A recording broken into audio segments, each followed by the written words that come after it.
Imagine winning the Golden Boot while going toe-to-toe with Messi and Ronaldo. Roberto on the rebound, it is Suarez! Rainbow sparkling in the Espanol area as Barcelona... And still walking away without the Ballon d'Or. Yeah, that actually happened. These are the greatest footballers who never got their hands on football's most prestigious award. The Ballon d'Or is supposed to crown the best player in the world each year, but sometimes even the absolute legends get snubbed. And trust me, some of these names will make you go, wait, he never won it?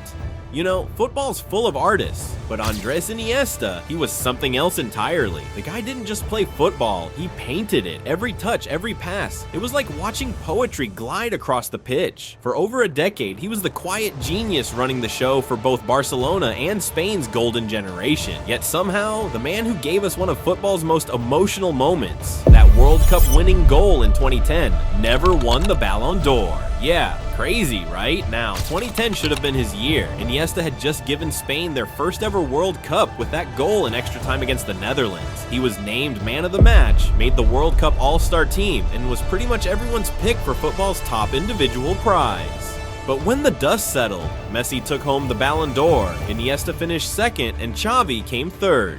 But here's where it gets interesting.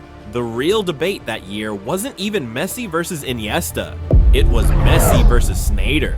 Wesley Sneijder had an unreal year. He'd just led Inter Milan to a historic treble and taken the Netherlands all the way to the World Cup final. So a lot of fans and journalists believed he deserved it more than anyone. But here's the twist. Even at the tournament that built his case, Sneijder wasn't the best player nor the top scorer, and he didn't even win it. Iniesta did win it and scored the goal that sealed the deal for his country. Still, the numbers told another story. Iniesta had missed a chunk of the season through injury, scoring just 3 goals and assisting 9 across 49 games. Messi, on the other hand, the man was a machine. 47 goals across all competitions, including 34 in La Liga, helping Barcelona hit 99 points and win the title. That insane tally also earned him his first European golden shoe as the continent's top scorer. So yeah, maybe the voting leaned towards the flashy numbers, but that doesn't mean it was fair. Iniesta wasn't about stats. He was about control, class, and calm. From 2008 to 2012, he was arguably the best midfielder in the world. He helped Spain win Euro 2008, the 2010 World Cup, and Euro 2012, 3 straight major tournaments, while dominating club football with Barcelona. But playing next to Messi, Xavi, and Busquets meant he was always part of a shared brilliance. His genius didn't scream, it whispered, and in a world obsessed with goals, whispers often get drowned out. Still, ask any football purist and they'll tell you, if the Ballon d'Or was ever about beauty and influence, Andres Iniesta would have had one sitting proudly on his shelf. So tell me this, if a World Cup hero, a midfield genius, and a man who defined an entire era couldn't win it, does the Ballon d'Or really tell us who the best player in the world is?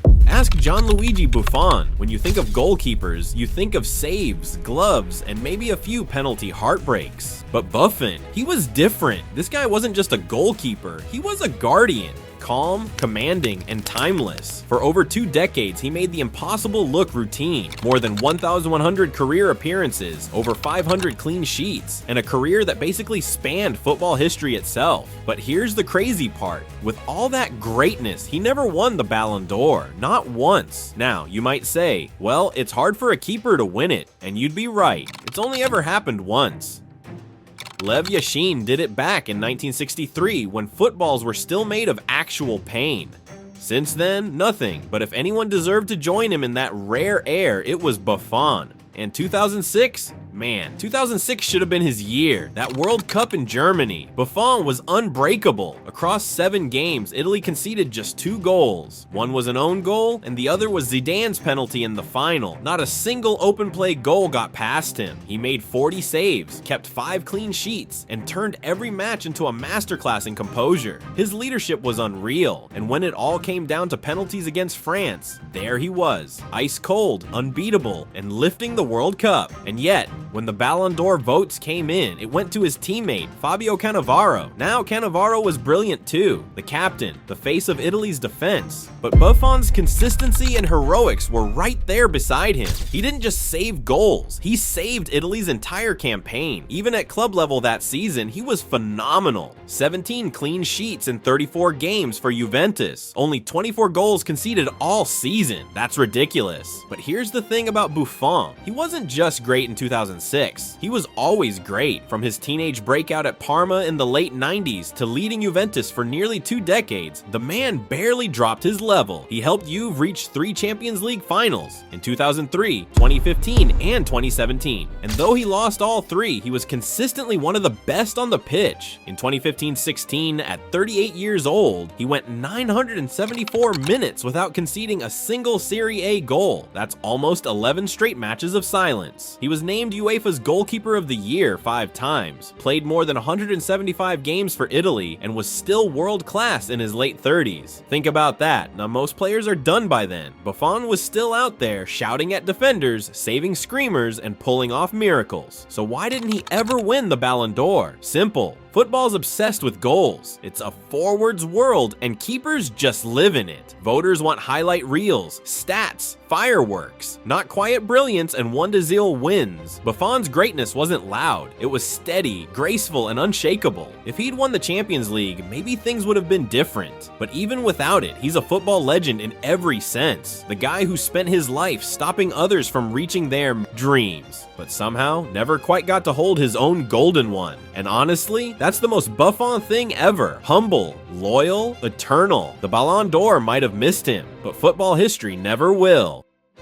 When we talk about the Ballon d'Or, everyone remembers Messi versus Ronaldo. But behind that headline war, there was another fight. Benzema versus Suarez. Benzema finally got his Ballon d'Or, sure. But if Suarez was the sharper, deadlier forward, how did he never get his hands on it? Few strikers in modern football have ever blended technique, chaos, and ruthlessness like Luis Suarez. At his peak, he was a beautiful disaster, a forward who could score, create, and destroy entire defenses by himself. From his prolific days at Liverpool to his legendary run with Barcelona, Suarez operated at a level that few players on earth could touch. And yet, in an era ruled by Messi and Ronaldo, his brilliance somehow kept getting buried under their shine, which, let's be honest, was a robbery in plain sight. The year he came closest was 2016. That season was ridiculous. 59 goals, 26 assists, 53 games. He became the first player in La Liga history to finish top in both goals and assists. 40 goals, 16 assists, and he wasn't just padding stats either. He won the Golden Shoe, La Liga, the Copa del Rey, and the Club World Cup, scoring 5 hat tricks along the way. At one point, he even bagged 4 goals and 3 assists in the same match against Deportivo. Statistically and stylistically, he was untouchable. But when the Ballon d'Or results came in, he finished 4th, behind Ronaldo, Messi, and Griezmann.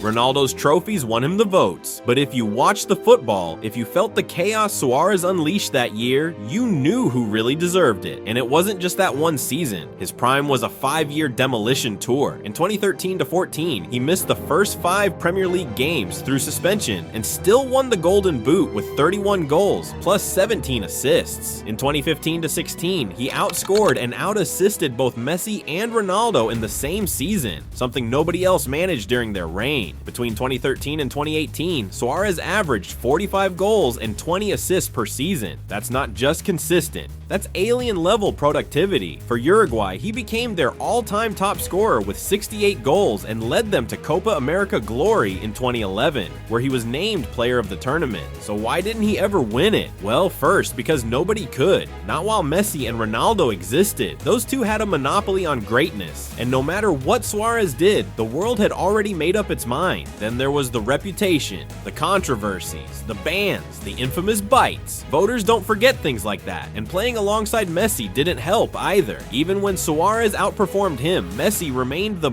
face of the team. He was too big, too iconic, and Suarez's genius, no matter how loud, was always in the background. Steven Gerrard once said, "When you're on the pitch with Luis, you feel like you've already got a goal advantage. He just finds a way." And that's exactly who he was, a footballer who found a way every single time. He may have never lifted the Ballon d'Or, but Suarez's legacy doesn't need it. 2 European Golden Shoes shoes, 5 La Liga titles, a Champions League, over 500 goals, and the respect and fear of every defender he ever faced. He didn't just play the game, he bent it to his will. Fierce, brilliant, unforgettable. Luis Suarez was the kind of player the Ballon d'Or was made for. They just didn't have the nerve to give it to him. And speaking of living in Messi's shadow, Neymar knows that story all too well. If there's one player who truly lived both the dream and the curse of playing next to Lionel Messi, it's Neymar. When he arrived in Europe, the world saw him as the chosen one, the man destined to finally break the Messi-Ronaldo monopoly. And for a moment, it looked like he might actually do it. He had everything. Flair, audacity, the kind of magic that made defenders dizzy and fans fall in love. But when you share a pitch with Messi, even your brightest spotlight somehow bends his way. The 2014-15 season was Neymar's ultimate Ballon d'Or case. Playing alongside Messi and Suarez in the legendary MSN trio, he wasn't just part of the show, he was the show in many of Barcelona's biggest moments. That year, Barca pulled off a historic treble, La Liga, Copa del Rey, and the Champions League. Neymar scored 39 goals and assisted 11 more. And in Europe, he finished as joint top scorer with 10, including goals in both the semi-final and the final. He found the net in every single knockout round, delivering when it mattered most. The MSN trio combined for a ridiculous 122 goals, but even with numbers like that, the 2015 Ballon d'Or still went to Messi, with Neymar finishing third. From 2014 to 2017, Neymar was untouchable. The following season, he dropped 31 goals and 27 assists, numbers that most attackers would dream of. And in 2017, he delivered one of the greatest Champions League performances of all time in that famous 6-1 comeback against PSG. 2 assists, 2 goals, and a penalty that sealed one of football's most unbelievable nights. On the international stage, he carried Brazil to their first Olympic gold in 2016 and was their talisman in every major tournament. By 25, he already had more than 250 goals, 150 assists, and enough trophies to fill a museum. Then came PSG, the $222 million move that shocked the football world, the most expensive transfer in history. His mission? Step out of Messi's shadow and claim his own throne. And for a while, it looked like the plan was working. In his first season, he scored 28 and assisted 16 in just 30 matches. Later, he dragged PSG all the way to their first ever Champions League final, dazzling Europe once again. But injuries struck at the worst possible moments, right before the big stages, and new stars like Mbappe and Lewandowski began to steal the spotlight. Neymar's biggest curse was timing. His prime collided directly with the peak of Messi and Ronaldo, 2 players who were rewriting history every single year. Even when Neymar was brilliant, they were just a little more historic. Add in the constant injuries, the theatrics that divided fans, and the perception that he never quite led a team alone, and the Ballon d'Or started slipping further away. But awards only tell part of the story. Neymar didn't just play football, he performed it. He brought joy, chaos, and art to the game like few ever have. Over 450 career goals, 250 assists, Brazil's all-time top scorer. The numbers are there, but his real legacy is emotional. He made football feel alive. Messi once said, Neymar can win a game on his own, and maybe that's all the validation he ever needed.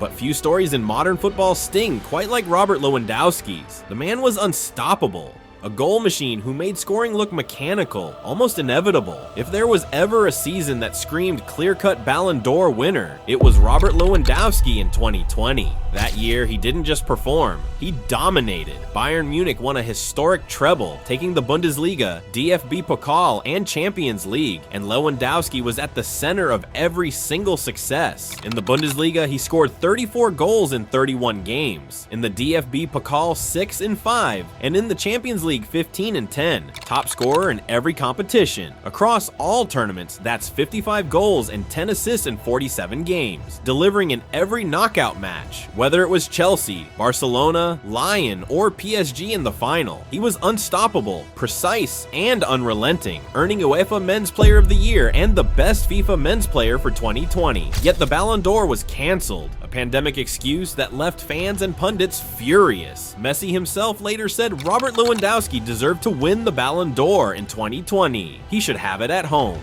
and honestly he should have. Officially, the closest Lewandowski got was 2021, when he continued his unbelievable run. He shattered Gerd Muller's 49-year-old Bundesliga record by scoring 41 goals in just 29 games, ending the season with 58 goals and 9 assists across club and country, winning another European Golden Shoe and the best FIFA men's player. Still, the Ballon d'Or went to Messi, largely because of Argentina's Copa America triumph. Lewandowski finished second, 33 points behind, leaving many arguing that Messi's win was sentimental while Lewandowski had objectively been the world's best player. Lewandowski's peak stretched far beyond just 2020-21. From 2016 to 2022, he consistently scored over 40 goals per season, dominated the Bundesliga 6 times as top scorer, and became Bayern's all-time top scorer in record time, racking up 344 goals in 375 matches. In the Champions League, he sits third all-time in goals behind only Messi and Ronaldo with 94. Season after season, Lewandowski combined precision, movement, and finishing like no other, scoring in bursts, dropping deep to create, and always being the smartest striker on the pitch. A goal every 81 minutes, 4.2 shots, and 1.4 key passes per game. Shot accuracy over 55%, numbers that are elite in any era. Pep Guardiola called him the most professional player I've ever worked with. After every training session, he stays and practices. He's a machine. So why didn't he win the Ballon d'Or? 2020 being cancelled was the obvious heartbreak, but other factors played a role. His era overlapped with Messi and Ronaldo, and the award has always favored flash and narrative over quiet brilliance. Playing in the Bundesliga, often undervalued compared to La Liga or the Premier League, didn't help, and Poland's national team wasn't strong enough to give him international glory on top of his club feats. Lewandowski's style, methodical, clinical, and efficient, was pure football, but voters love drama more than consistency. Still, Lewandowski's legacy is untouchable. Champions League, 10 Bundesliga titles, 2 European Golden Shoes, the best FIFA men's player twice, and over 600 career goals. He has scored 50+ goals in 6 seasons, matched only by Messi and Ronaldo. The Ballon d'Or may forever be missing from his trophy cabinet, but the truth is simple. Robert Lewandowski didn't need it. He was the ultimate striker, calm, lethal, professional, and unforgettable. So maybe the real problem isn't who wins it, it's that the Ballon d'Or exists at all. Because football was never meant to be about one man holding a trophy, it's about 11 players sharing glory. Still, every year we all get sucked right back into the madness. So tell me, do you think the Ballon d'Or still means something, or is it just an ego show now?